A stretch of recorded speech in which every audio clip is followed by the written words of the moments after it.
छात्राओं, Vande Mataram. My self है श्रीमती राधा शर्मा, शिक्षक, शासकीय कन्या उच्चतर माध्यमिक विद्यालय बाग, जिला धार। तो बच्चों, हम पढ़ रहे थे पद्य खंड हिंदी का और अब हम पढ़ेंगे प्रकृति चित्रण। प्रकृति चित्रण में कल हमने जयशंकर प्रसाद द्वारा रचित गीत पढ़ लिया था और बच्चों हम अब मंगल वर्षा पढ़ रहे थे। मंगल वर्षा के पद्य में हमारा आखिरी वाला जो पद्य रह गया था उसे आज हम देखेंगे।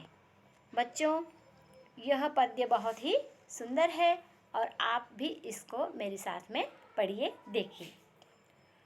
फुरफुर उड़ी फुहार अलग हल मोती छाएरी, खड़ी खेत के बीच किसानिन कजरी गायरी, झरझर झरना झरे आज मन प्राण सिहाएरी, कौन जन्म के पुण्य की ऐसे शुभ दिन आएरी, रात सुहागिन गात मुदित मन साजन परसारी, पीके फूटे आज प्यार के पानी बरसारी। तो है ना बच्चों, यह पद्य बहुत ही सुंदर लगा। इस पद्य के हम अब शब्दार्थ देखेंगे। देखिए, पहली लाइन में फुहार का मतलब होता है वर्षा की बूंदे, अलग का मतलब होता है बाल, कजरी का मतलब होता है एक प्रकार का गीत जो किसानिन वर्षा ऋतु में गाती है, और साजन का मतलब होता है पति, है ना। तो अब हम इसका संदर्भ देखेंगे बच्चों। प्रस्तुत पद्यांश हमारी पाठ्य पुस्तक स्वाति के प्रकृति चित्रण में मंगल वर्षा से लिया गया है और इसके रचयिता कौन है बच्चों? भवानी प्रसाद मिश्र जी है। मिश्र जी ने इसमें वर्षा का बहुत ही सुंदर वर्णन किया है। भवानी प्रसाद मिश्र जी कहते हैं कि फुरफुर उड़ी फुहार अलग हल मोती छाएरी, अर्थात वर्षा ऋतु में जो पानी की फुहारें हैं वह किसानिन के बालों के ऊपर गिरती है तो कैसा लगता है, जैसे उसके बालों पे मोतियों की बूंदें छा गई हो, है ना। और खड़ी खेत के बीच किसानिन कजरी गायरी, अब वर्षा हो रही है, फसलें भी अच्छी आ गई है तो किसानिन कैसी लग रही है? प्रसन्न लग रही है। हमें भी अच्छा लगता है ना जब पानी गिरता है तो किसानिन प्रसन्न होकर कौन सा गीत गा रही है? कजरी गीत गा रही है। और झरना जो चारों ओर से पानी से भरा हुआ है वह कैसे बह रहा है? झरझर बह रहा है। और जब झरना बह रहा है तो हमारे मन में हमारे प्राण प्रसन्न हो रहे हैं और ऐसा लगता है किसानिन को, सुहागिन को, कि ऐसे कौन से शुभ दिन शुभ कार्य किए थे हमने, ऐसे कौन से जन्म में हमने पुण्य कार्य किए थे कि ऐसे शुभ दिन आए। और रात सुहागिन गात मुदित मन साजन परसारी, अर्थात सुहागिन जो है वह अपने प्रियतम के स्पर्श से जिस प्रकार से प्रसन्न हो जाती है उसी प्रकार से प्रकृति वर्षा रूपी प्रियतम के स्पर्श से खिल गई है, प्रसन्न हो गई है।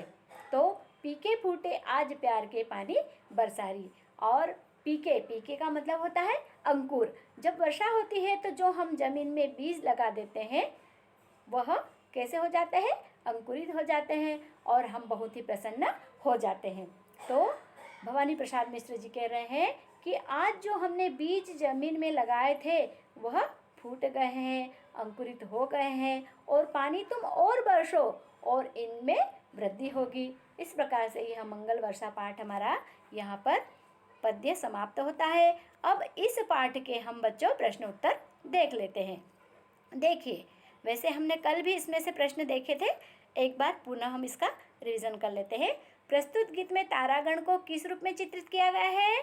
तो बच्चों बताइए, आपको आता है ना इस प्रश्न का उत्तर? हाँ, प्रस्तुत गीत में तारागण को घड़े के रूप में चित्रित किया गया है। कवि ने पनघट किसे कहा है?